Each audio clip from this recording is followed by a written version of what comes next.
નમસ્કાર નડિયાદ. હું Gautamsinh Sudan checkpost લાઈવમાં આપનું સ્વાગત છે. આપે જોયું હશે કે છેલ્લા પાછલા અઠવાડિયામાં આખા ગુજરાતમાં ઘણી જગ્યાએ અમુક પક્ષના વ્યક્તિઓ દ્વારા દબાણ થવાથી કે પૈસાની લાલચમાં આવી જઈ અમુક બીજા એક પક્ષના ઉમેદવારોએ પોતાના ફોર્મ પરત લઈ લીધા છે, જે ખૂબ જ અયોગ્ય બાબત છે. માત્ર 5 દિવસના ગાળામાં 5 કે 6 દિવસના ગાળામાં એવું તો શું હૃદય પરિવર્તન થઈ ગયું કે આખા ગુજરાતમાં તમામ જગ્યાએ એક જ જેવી મોડસ ઓપરેન્ડી અને એક જ સ્ટાઇલથી દરેક જગ્યાએ ફોર્મ પરત લેવાના. એ ઘણી અયોગ્ય બાબત છે.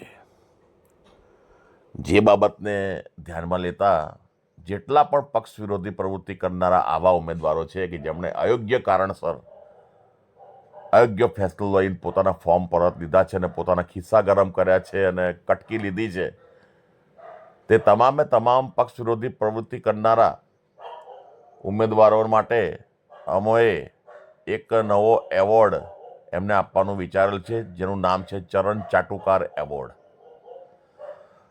કે જે લોકો જેમણે પક્ષ વિરોધી પ્રવૃત્તિ કરી, અયોગ્ય બાબતને ધ્યાનમાં લઈ અને અયોગ્ય કામ કરેલ છે, તેમના માટે છે.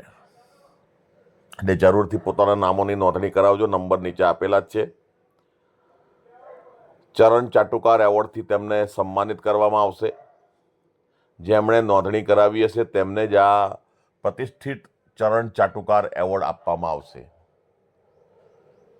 કારણ કે ચરણ ચાટુકારિતામાં છેલ્લી હદની વાત થઈ ગઈ કે 5 દિવસની અંદર 5 કે 6 દિવસની અંદર તમારા હૃદયનું પરિવર્તન થયું અને તમે ભારતની ધરતી જોડે દેશદ્રોહ કર્યો છે. જે પણ આવા લોકો છે ને એ એટલા બધા, આમ જોવા જઈએ તો એક one type of criminal mind people. તમે જો 5 દિવસની અંદર પૈસાની લાલચમાં આવીને જો તમે ફોર્મ પરત ખેંચી લો તો તમે શું ના કરી શકો? કાલે ઉઠીને તમને કોઈ કહે કે લો 15 લાખ રૂપિયા પકડો, લો 20 લાખ રૂપિયા પકડો, પેલા માણસનું મર્ડર કરી આવો, તો તમે એ પણ કરી નાખો. એનો મતલબ તો એ જ થયો. એટલે કહેવાનો ભાવાર્થ શું છે કે તે લોકો માટે અમે ચરણ ચાટુકાર એવોર્ડની શું કહેવાય એમના માટે આ લાયા છીએ. તો જે પણ આ ચરણ ચાટુકાર એવોર્ડ લેવા ઈચ્છતા હોય તે તમામ નોંધણી કરાવે. તેમને ઘણા બધા ફાયદા પણ છે. નીચે લિસ્ટ આપેલું છે ફાયદાનું, અને એમાં લખેલું છે તમામને લીંબુ અને મસાલા ફ્રી આપવામાં આવશે ને બીજી પણ ઘણી બધી બાબતો અંદર લખેલી છે, વાંચી લેજો.